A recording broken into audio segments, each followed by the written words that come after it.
Haleluya, puji Tuhan. Luar biasa, hari ini anugerah Tuhan yang luar biasa buat kita semua. Kita boleh kembali dipertemukan Tuhan dalam satu acara yang sangat diberkati oleh Tuhan. Saya merasa sukacita dan merasa bersyukur kepada Tuhan karena Tuhan boleh memberikan kita waktu, kesempatan, bahkan kepercayaan untuk menyampaikan kebenaran firman Tuhan. Puji Tuhan, saya percaya Bapak Ibu Saudara-saudara yang kekasih dalam Tuhan, yang sedang menyaksikan siaran ini, acara ini, saya percaya semua di dalam kerinduan, dalam kehausan akan Tuhan, dan saya percaya saudara semua akan diberkati oleh Tuhan. Hari ini saya ingin berbicara tentang satu bagian kebenaran yang terpenting dalam kehidupan kekristenan kita. Saya ingin menyaksikan ada hal yang Tuhan sampaikan kepada saya beberapa tahun yang lalu. Teringat sekali ketika saya sedang dalam sebuah pelayanan di daerah Senen dalam undangan kebaktian kebangunan rohani. Dan tiba-tiba ketika saya memasuki ruangan atrium Senen itu, tiba-tiba Tuhan bicara sama saya. Di dalam suara itu terdengar sekali Tuhan berbicara begini, "Apa yang dirindukan oleh gerejaku? Apa yang diinginkan oleh gerejaku, dan apa yang menjadi keinginan, kerinduan gerejaku, itu pun yang akan menjadi kerinduan dan keinginan aku." Tuhan katakan bahwa gerejaku memiliki kerinduan, keinginan 3 hal. Dan itu pun yang aku inginkan dinyatakan hari-hari terakhir. Saudara kekasih, saya bertanya kepada Tuhan, apa yang Tuhan yang menjadi keinginanmu, dan apa yang engkau ingin kerjakan keinginan gerejamu.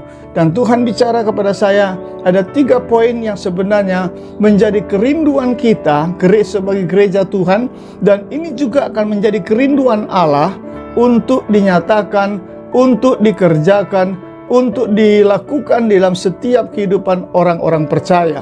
Apa itu Bapak Ibu Saudara yang kekasih? Yang pertama, Tuhan sampaikan bahwa yang dibutuhkan oleh gereja adalah bukan uang, bukan dana, bukan harta, bukan apa saja, tetapi yang dibutuhkan gereja yang pertama adalah kehadiran Tuhan. Jadi yang Tuhan katakan bahwa yang dibutuhkan gereja adalah yang utama adalah kehadirannya, dan yang kedua adalah penyertaannya. Dan yang ketiga yang dibutuhkan gereja adalah perbuatan Tuhan. Dan Tuhan inginkan supaya gerejanya ini mengalami dan menikmati melihat kehadiran Tuhan yang ajaib, penyertaan Tuhan yang dahsyat, dan perbuatan-perbuatan Tuhan yang luar biasa. Namun timbul pertanyaan dalam kehidupan saya, bagaimanakah supaya 3 hal ini dapat terjadi dalam kehidupan kita orang percaya, bahkan dapat terjadi dalam setiap peribadatan gereja kita sebagai orang percaya. Nah, saudaraku yang kekasih, mari kita sama-sama membuka Alkitab. Saya ingin membagikan sebuah rahasia firman Tuhan ini kepada kita gereja, sehingga kita benar-benar hari-hari ini dan hari-hari ke depan kita akan menikmati, kita akan mengalami, kita akan melihat bahwa kehidupan rohani kita bukan semakin turun, tapi akan semakin naik. Kita akan melihat bahwa kehidupan peribadatan kita semakin hari, semakin menikmati, semakin merasakan, mengalami bahwa Tuhan hadir, Tuhan ada, dan Tuhan sertai, dan Tuhan benar-benar membuktikan bahwa Dia itu menyatakan perbuatan-perbuatan yang besar. Mari kita buka sama-sama firman Tuhan yang saya ambil di dalam 2 Korintus pasal yang ketiga, ayat yang ke-17 dan 18 berkata, "Sebab Tuhan adalah roh, dan di mana ada roh Allah, di situ ada kemerdekaan. Dan kita semua mencerminkan kemuliaan Tuhan dengan muka yang tidak berselubung. Dan karena kemuliaan itu datangnya dari Tuhan yang adalah roh, maka kita diubah menjadi serupa dengan gambarnya dalam kemuliaan yang semakin membesar." Haleluya, haleluya. Puji Tuhan. Saudara, jelas Alkitab berkata begini lewat Paulus, bahwa di mana ada roh Allah, di situ ada kemerdekaan. Artinya, roh Allah itu adalah pribadi Allah. pribadi Tuhan, eksistensi dari kehadiran Tuhan yang akan Tuhan nyatakan.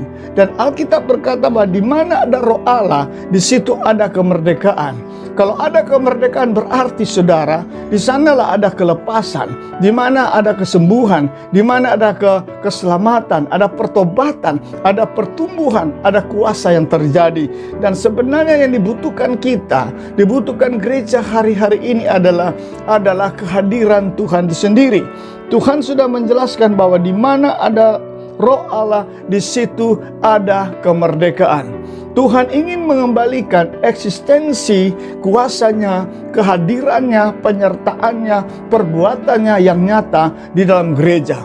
Bahkan bukan cuma berbicara gereja secara perorangan, tetapi saudara, kita akan melihat hari-hari ini ibadah-ibadah kita yang Tuhan inginkan, bahwa benar-benar kehadiran Allah itu hadir, kehadiran Allah itu nyata, perbuatan Allah itu nyata, penyertaan Allah itu nyata, sehingga semua orang akan melihat bahwa Tuhan yang kita puji, Tuhan yang kita sembah, Tuhan yang kita muliakan adalah Tuhan yang ajaib, Tuhan yang dahsyat. Itu sebabnya timbul pertanyaan, bagaimanakah kita dapat menghadirkan tiga hal ini, yaitu kehadirannya, perbuatannya, dan penyertaannya. Saya akan melihat kebenaran demi kebenaran. Mari saudara, Bapak Ibu yang kekasih, kita akan mulai setiap firman demi firman. Kita akan buka di dalam 2 Tawari pasal yang ke-5.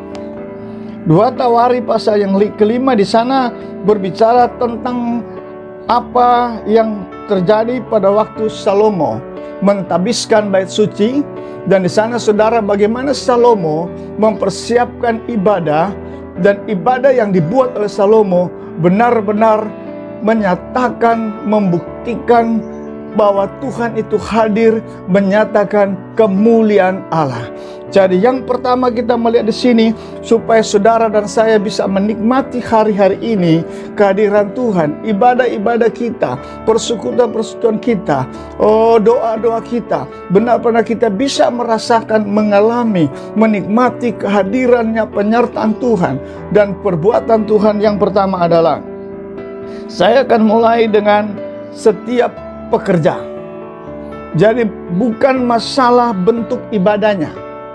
Jadi yang pertama yang Tuhan inginkan, dan saudara harus tahu, bukan masalah bentuk ibadahnya. Pola ibadah sesederhana pun yang kita buat, itu akan dapat mendatangkan kehadiran Tuhan, mendatangkan kehadiran Roh Kudus, mendatangkan kuasa Tuhan, lawatan Tuhan, asal dimulai dari penyelenggara ibadah yang bagaimana. Nah, kita akan melihat di sini ketika mereka mau masuk dalam sebuah pentahbisan bait Allah, maka Salomo, kita akan baca di dalam 2 Tawari pasal yang ke-5 berkata begini, ayat 2. Pada waktu itu Salomo menyuruh para tua-tua Israel dan semua suku para pemimpin dan puak orang Israel berkumpul di Yerusalem untuk mengangkat tabut perjanjian dari kota Daud, yaitu Sion. Dan kita lompat saudara di dalam ayat yang ke-11. Lalu para imam keluar dari tempat kudus. Para imam yang ada pada waktu itu semuanya telah menguduskan diri, lepas dari giliran rombongan masing-masing. Yang pertama, bagaimana Tuhan bisa hadir dalam ibadah-ibadah gereja. Ibadah kita akan penuh dengan kuasa, akan penuh dengan hadirat Tuhan, akan penuh dengan lawatan Allah. Sebagaimana yang firman Tuhan katakan, di sana ada Roh Tuhan akan datang, memberikan kemerdekaan, memberikan kelepasan, akan ada pertobatan, akan ada manifestasi kuasa Tuhan. Dan inilah merupakan kerinduan dari Tuhan untuk dinyatakan. Yang pertama yang Tuhan inginkan adalah bagaimana penyelenggara ibadah dulu. Di sini dikatakan bahwa penyelenggara ibadah yang pertama adalah menguduskan diri. Jadi saya mau sampaikan Bapak Ibu, saudara-saudara yang kekasih dalam nama Yesus, bahkan mungkin saudara hamba-hamba Tuhan, para pemimpin pelayanan dimanapun Anda berada, bahwa pekerjaan Tuhan itu tidak bisa dilakukan dengan seenaknya. dengan sembarangan. Tapi Tuhan inginkan setiap penyelenggara ibadah, setiap pelayan-pelayan Tuhan, setiap hamba-hamba Tuhan yang terlibat di dalam pelayanan altar, pelayanan pujian, pelayanan penyembahan, pelayanan firman Tuhan, itu tidak boleh sembarangan. Tetapi mereka harus tahu bahwa apa yang Tuhan kehendaki kepada mereka yang pertama, sebelum memulai sebuah kebaktian, apakah engkau pastikan dan yakinkan dalam dirimu bahwa apakah engkau hidup dalam kekudusan. Jadi yang pertama, saudara, penyelenggara harus mutlak hidup di dalam pengudusan diri. Penyelenggara ibadah, hamba-hamba Tuhan, pemimpin gereja harus benar-benar dengan sungguh-sungguh punya komitmen untuk menyelenggarakan kebaktian, untuk mengadakan pekerjaan pelayanan. Itu harus betul-betul di dalam kesucian, di dalam kekudusan. Jadi tidak sembarangan, Bapak Ibu kekasih dalam Tuhan. Ada seringkali saya jumpai orang-orang terlibat dalam pelayanan, orang-orang terlibat dalam pelayanan altar, hidupnya tidak benar di mata Tuhan. Mereka motivasi tidak benar, mereka tidak dalam ketulusan, mereka masih hidup melakukan hal yang gak benar. Tapi mereka naik mimbar, mereka memimpin pujian, mereka main musik, mereka singer, mereka melakukan aktivitas, sehingga ibadah itu bukan mendatangkan kehadiran Tuhan, tapi mendatangkan kutuk Tuhan atas ibadah itu. Kenapa? Karena penyelenggara tidak hidup dalam kekudusan. Mereka berzina, mereka melakukan segala hal yang tidak benar, mereka menipu, mereka berbohong, mereka pemecah belah dan melakukan fitnah sana sini. Dan inilah yang mencemarkan ibadah-ibadah kita, sehingga kemuliaan Tuhan tidak terlihat, kehadiran Tuhan tidak terlihat, dan penyertaan Allah tidak terlihat. Jadi saudara, Tuhan ingin mengembalikan kehadirannya, penyertaannya, perbuatannya dalam gereja. Kalau setiap kita mau komitmen, setiap penyelenggara ibadah, para pelayan, para pendoa, para pemuji dan singer, para pemusik mau bersedia hidup dalam kesucian Tuhan, hidup dalam kekudusan, hidup di dalam kebenaran. Itu poin yang pertama. Kita akan melihat adalah mereka menguduskan diri dulu. Mereka menguduskan diri, benar-benar mereka masuk di dalam kebenaran yang Tuhan mau. Yang kedua, kita akan lihat di sini. Ayat yang ke-6. Tetapi Raja Salomo segenap umat Israel yang sudah berkumpul di hadapan Tuhan, dalam 2 Tawarikh pasal yang ke-5 ayat 6, berdiri di depan tabut itu dan mempersembahkan kambing domba dan lembu sapi yang tidak terhitung dan tidak terbilang banyaknya. Yang kedua adalah mereka memiliki satu keberanian, kesediaan untuk mempersembahkan. Ada korban, ada persembahan yang mereka persembahkan kepada Tuhan dengan jumlah yang tidak terbilang banyaknya. Artinya setiap pekerja, setiap pelayan, setiap pemimpin pelayanan, setiap orang-orang kudus, jikalau engkau ingin melihat dan mengalami kehadiran Allah, penyertaan Tuhan yang nyata dan perbuatan, maka mutlak kita harus mau dan siap untuk membayar harga.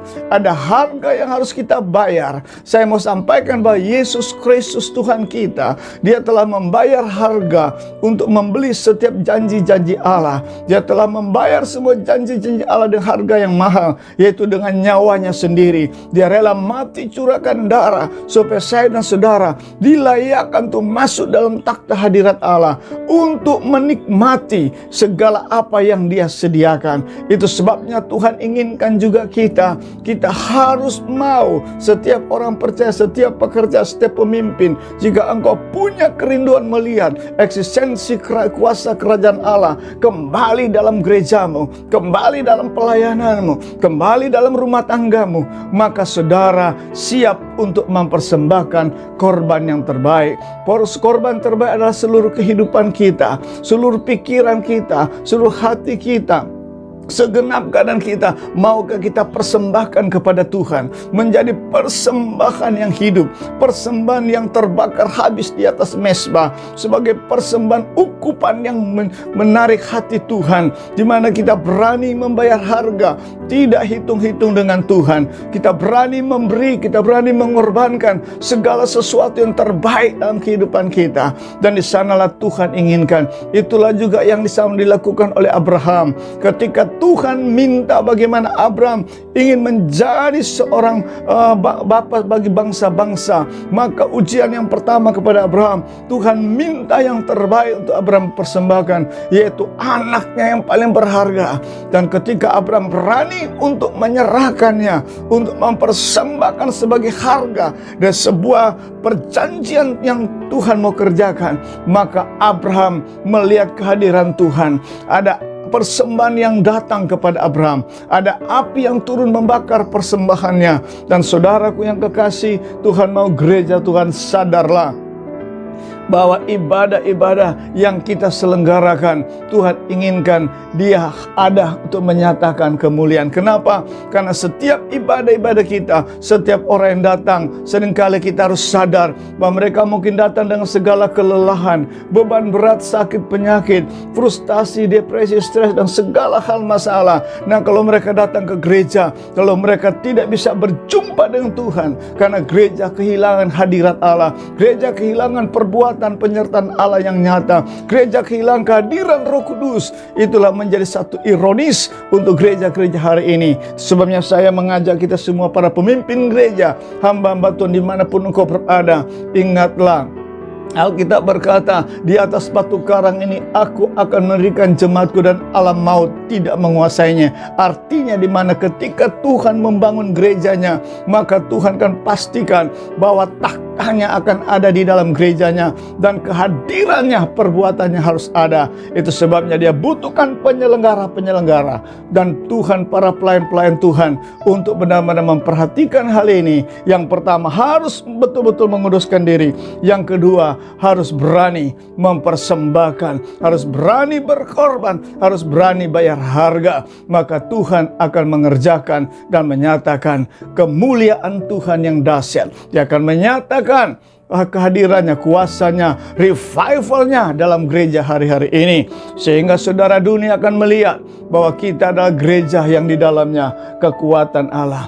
Gereja bukanlah, kekristenan bukanlah ceramah, kekristenan bukanlah dakwah, tapi kekristenan adalah kuasa Allah yang dinyatakan dari surga. Itu sebabnya saudara yang kekasih, saya menghimbau saudara, mari kita kembali pada tatanan Alkitab. Sebagai penyelenggara ibadah, sebagai orang percaya, kita harus sungguh-sungguh memperhatikan kehidupan ini, berani mempersembahkan seluruh hidup kita, semua yang ada sama kita berani bayar harga. Itu yang kedua. Dan yang ketiga, kita akan melihat, haleluya, haleluya, ayat yang ayat 12 dalam 2 Tawari pasal 5 berkata, demikian pula para penyanyi, orang Lewi semuanya hadir, yakni Asaf, Heman, Yedutun beserta anak-anak dan saudara-saudaranya. Mereka berdiri sebelah timur mezbah, berpakaian lenan halus dan dengan ceracap gambus dan kecapi, bersama-sama dengan 120 imam, peniup nafiri. Para peniup nafiri dan penyanyi itu serentak memperdengarkan paduan suaranya untuk menyanyikan nyanyian dan pujian syukur kepada Tuhan dan sebagainya. Nah, kita perhatikan yang ketiga di sini, mereka ini sebelum mengangkat puji-pujian kepada Tuhan, maka dikatakan mereka itu memakai lenan halus. Apa itu lenan halus?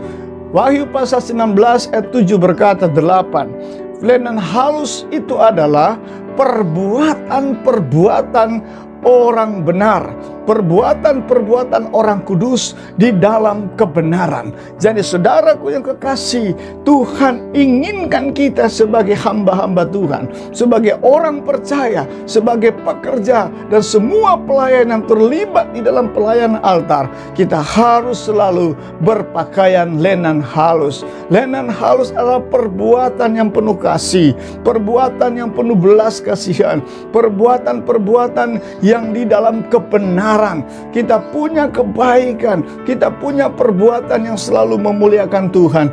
Bukan tukang gosip, bukan tukang fitnah, bukan tukang tipu, bukan tukang dusta. Seorang pekerja, seorang yang membawa damai sejahtera, bukan pemecah belah, tetapi benar-benar berpakaian lenan halus. Dan inilah Tuhan mau gereja hari-hari ini kembali kepada tatanan Alkitab, tatanan kebenaran, untuk mengembalikan lagi kehadiran Tuhan, perbuatan Tuhan, penyertaan Allah yang besar hari-hari ini dan ke depan. Itu sebabnya Bapak Ibu Saudara yang kekasih, marilah tinggalkan semua perbuatan-perbuatanmu yang keliru dan salah.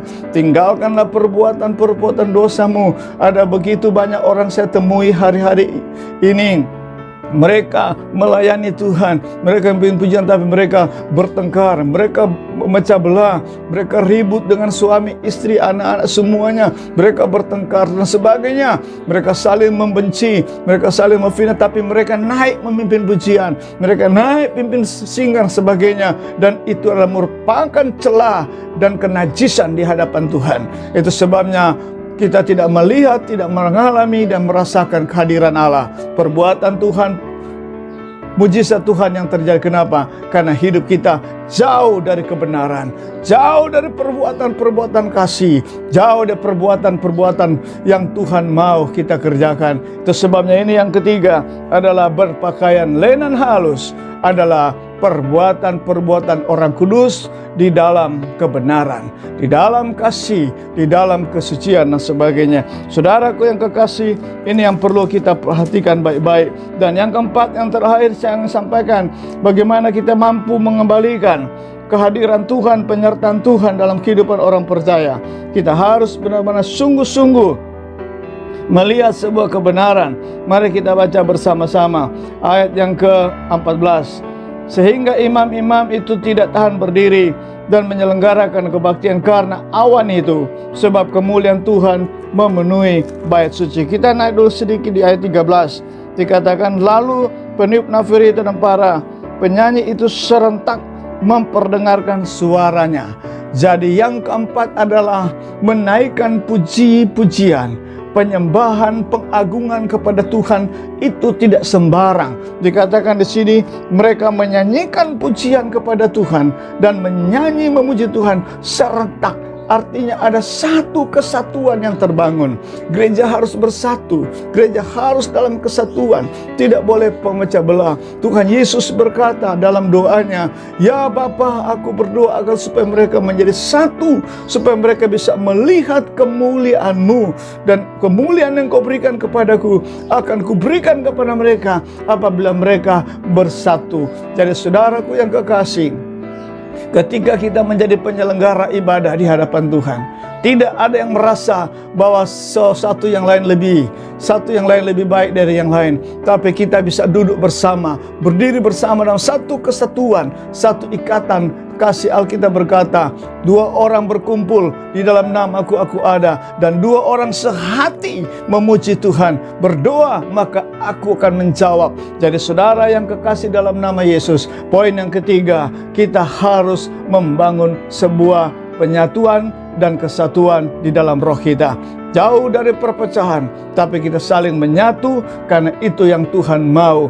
Dan saya mau sampaikan ayat yang terakhir, saudara yang kekasih, ketika orang Israel, murid-murid Yesus pertama kali berdoa di dalam perjalanan mereka menghadapi tantangan, menghadapi persoalan, dan mereka berdoa dalam Kisah Rasul pasal 4, maka mereka berdoa dalam satu kesatuan, satu kesehatian. Maka Alkitab berkata tempat mereka berdoa itu goncang dan roh Tuhan turun, kehadiran Allah turun, dan mereka dianugerahkan keberanian untuk memberitakan kebenaran Allah.